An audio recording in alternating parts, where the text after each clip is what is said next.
तो देखंतु आपण मान तो सब जानिचंती प्रतिदिन हमर ओडिशा पुलिस डिस्ट्रिक्ट कनेस्टेबल एवं ओएसएफ पई क्लास चलीची। आज होची हमर जनरल नॉलेज बा आपण मानकर जीके रो 8 नंबर क्लास। तेणु पिला माने या पूर्व ऑलरेडी हमर 7टी जीके क्लास हो जाई जो माने देखि नांती तो चैनल को विजिट करी देखि नियंतु। एवं पिला माने देखंतु वर्तमान आपण धीमा पड़ी जाउचंती। ओके देखंतु आपनकर नोटिफिकेशन आसी जिवो तेणु समस्त पिले लागि पडंतु जेमती आपण माने आगुरु पढुतले सेही भली भाबरे ध्यान सहकारे पढंतु। देखंतु 2-3 मास जदि आपण कष्ट न करिवे तबे केमती गोटे सरकारी चाकरी पाइबे बुझी परछन ना। गोटे कॉम्पिटिटिव पिलार सक्सेस रो मूल मंत्र कौन जानिछंती डिसिप्लिन। जो पिला डिसिप्लिन सहकारे प्रथम रु शेष पर्यंत पढ़ी चलथिबो सही ही सिलेक्शन पाइबो बुझी परछंती। तेणु पिला माने बेसी डेरी न करी आपण मानकर आज रो सेशन टी को स्टार्ट करूची। तो देखंतु आज प्रथम क्वेश्चन आपनकर कोन रहिची ना who is known as the father of Odia film. तो देखंतु ओडिया फिल्म रो फादर बोली काहा को कहा जाय। ऑप्शन ए रहिची पिले कोन ना निताई पंडित। ऑप्शन बी रहिची मोहन सुंदर देव गोस्वामी। ऑप्शन सी रहिची कोन ना आपनकर अक्षय महांती। ऑप्शन डी रहिची आपण मानकर प्रशांत नंद। तो देखंतु यार सटीक आंसर कोन रे पिले ना यार सटीक आंसर पिले ऑप्शन बी मोहन सुंदर देव गोस्वामी जे कि पिले फर्स्ट फिल्म रचना करथिले केबे ना आपण मानकर 1936 मसिया रे। फिल्म रो ना कोन थिला पिले ना सीता विवाह बुझी पाले। प्रथम फिल्म थिला कोन ना सीता विवाह। देखंतु आपन को मध्ये क्वेश्चन बुले कि पकी पारे जे फर्स्ट ओडिया फिल्म रो नाम कोन। फर्स्ट ओडिया फिल्म रो नाम कोन पिले ना सीता विवाह केते मसिया रे पचाले 1936 मसिया रे कहबे। क्लियर हेले नेक्स्ट क्वेश्चन आपन करो which is the first colour Odia film. देखंतु एटा मध्ये बारंबार एग्जाम रे आस्थाय फर्स्ट कलर ओडिया फिल्म रो नाम कोन पिले। ऑप्शन ए रहिची माटीर मनीष। ऑप्शन बी रहिची आपनकर कोन गप हेले भी सत। ऑप्शन सी रहिची आपण मानकर समय एवं ऑप्शन डी रहिची कोन ना नलिता। देखंतु यार सटीक आंसर पिले कोन ना ऑप्शन बी गप हेले भी सत जहा कि पिले 1976 मसिया रे आपनकर एई फिल्म रचना कराइतिला जहा कि फर्स्ट ओडिया कलर फिल्म बुझी पाले। नेक्स्ट क्वेश्चन आपनकर कोन रहिची ना देखंतु सिल्वर फिलिग्री माने आपनकर तारकसी काम बुझी पाले। Tarakasi work famous in which city पिले तारकसी वर्क को सिटी रे फेमस बुझी पाले। तारकसी काम को सिटी पई प्रसिद्ध। ऑप्शन ए रहिची आपनकर बरहमपुर। ऑप्शन बी रहिची पुरी। ऑप्शन सी रहिची आपनकर कटक। ऑप्शन डी रहिची बालेश्वर। तो देखंतु यार सटीक आंसर पिले ऑप्शन सी कटक पिले। कटक तारकसी काम पई प्रसिद्ध। नेक्स्ट क्वेश्चन आपनकर कोन रहिची ना Biju express way pass through which district. तो देखंतु बिजू एक्सप्रेस पास को डिस्ट्रिक्ट देई प्रभावित होउची। ऑप्शन ए रहिची सुंदरगढ़ कोरापुट झारसुगुड़ा। ऑप्शन बी रहिची पुरी कटक।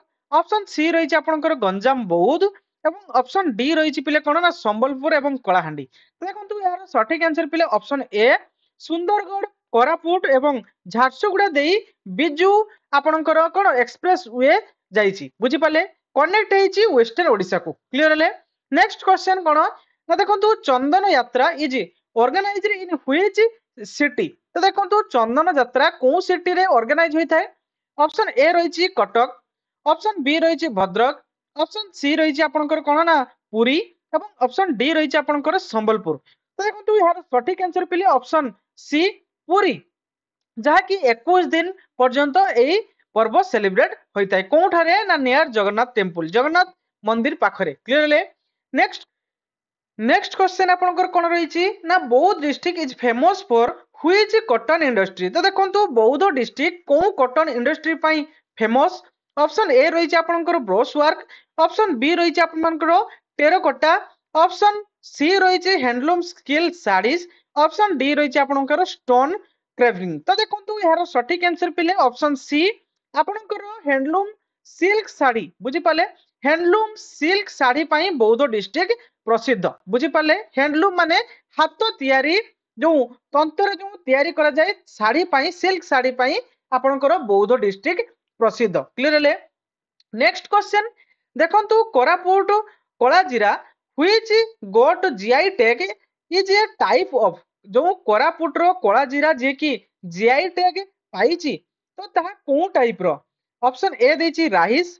ऑप्शन बी रही आपंकर मिलेट, ऑप्शन सी रही आपंकर ऑप्शन सी रही आपंकर हैंडीक्राफ्ट एवं ऑप्शन डी रही आपंकर ऑयल। तो देखो यार सठिक आंसर पिले ऑप्शन ए राइस, जो कोला जीरा आपंकर कोरापुटर फेमस जे कि जीआई टैग पाई राइस कैटेगरी बुझी पाले। नेक्स्ट क्वेश्चन आपंकर कौन रही ना पद्मश्री कमला पूजारी was awarded in which year. देखो जे पद्मश्री पाई कमला पूजारी तो सी केते मसीहा रे ये पद्मश्री पाई पिले। ऑप्शन ए रही 2015, ऑप्शन बी रही 2019, ऑप्शन सी रही 2020 और ऑप्शन डी रही आपंकर 2012। तो देखो यार सठिक आंसर पिले आपंकर ऑप्शन बी 2019 बुझी पाले। 2019 रे से कौन ना पद्मश्री अवार्ड रे सम्मानित होइतिले। क्लियर हेले।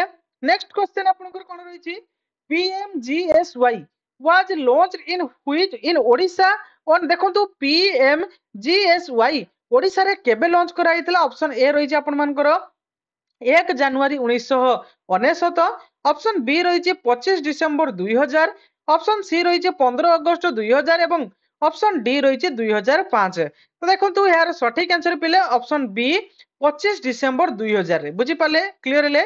Next oldest sugar factory in Odisha in located. तो देखो ओडिशा रो सबुठारो पुराना सुगर फैक्ट्री माने चीनी फैक्ट्री को जगह अच्छी पिले। ऑप्शन ए रही आपंकर नयागढ़, ऑप्शन बी रही आस्का जहाँकि गंजाम रे अवस्थित, ऑप्शन सी रही आपंकर जयपुर एवं ऑप्शन डी रही आपंकर बलांगीर। तो देखो यार सठिक आंसर पिले ऑप्शन बी देखो आस्का ठारे आपंकर सबुठारो ओल्डेस्ट सुगर फैक्ट्री अवस्थित। क्लियर हेले। नेक्स्ट क्वेश्चन आपंकर देखो east coast railway come into existence in देखो आपंकर ईस्ट कोस्ट रेलवे आपणकर केबे स्थापित कराइथिला। ऑप्शन ए रही 1999, ऑप्शन बी रही 2002, ऑप्शन सी रही 2003, ऑप्शन डी रही 2005। तो यार सठिक आंसर पिले ऑप्शन सी 2003 बुझी पाले। एवं ए ईस्ट कोस्ट रेलवे रो हेडक्वार्टर जदी पचारे पिले को जगह रे अछि ना आपनकर ओडिसा रो भुवनेश्वर रे अवस्थित। क्लियर हेले। तो ये थिला पिले आज केते गुडे सिलेक्टेड जीके क्वेश्चन। तो आशा करूची आज क्लास टी आपण मानको अपकमिंग एग्जाम पाई बहुत हेल्पफुल रहइबो। एवं पिला माने देखंतु आपण माने लाइक करूनांती देखंतु हमकु भी तो मेहनत लागुची आपनको पाई सॉर्टिंग करी क्वेश्चन उडी कानिया पाई। तेनो पिले देखंतु आपण हमरो मोटिवेशन पाई केवल पिले गोटे गोटे लाइक कर देबे। देखंतु लाइक शेयर रे कोनोसी आपनकर गोटे टंका भी दवा पाई पड़िबन बुझी पारछन ना पिले। तेनो पिले देखंतु आपण जदी एई बळ भाबरे वीडियो चाहुचंती आपण लाइक शेयर कले आम जानबू कौन ना आपको वीडियो गुड़िक पसंद लगुच देन आमको इंटरेस्ट लगे आहरी सुंदर सुंदर कंटेंट आने बुझी पार्टी ना। तेना पिले मोर रिक्वेस्ट रोचे समस्त गोटे गोटे लाइक कर दिंतु। ओके तो आशा करुच्ची आज सेसन टी आपण मानकर अपकमिंग एग्जाम बहुत हेल्पफुल रहिबो। Thank you.